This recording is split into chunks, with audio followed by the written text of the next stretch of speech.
Petrol diesel খাদ্য সামগ্রী ও gas সিলিন্ডারের কালোবাজারি প্রতিরোধে মন্ত্রী সুশান্ত চৌধুরীর বৈঠক।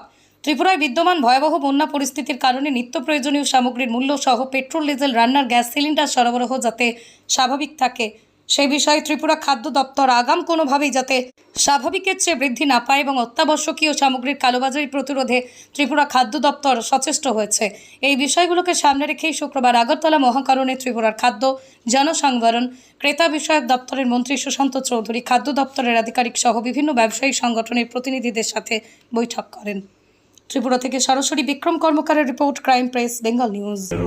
কারণ আমি just to cite an example, Amarpur যে মহকুমাটা টোটালি জলের নিচে, মানে ইনহান্ড্রেড আমরা ম্যানেজমেন্ট সবার ইয়েতে আর হয়তো একদিন দুই দিন বৃষ্টি, কিন্তু তারপর আস্তে আস্তে একটু শুকনা ইয়ে হলো।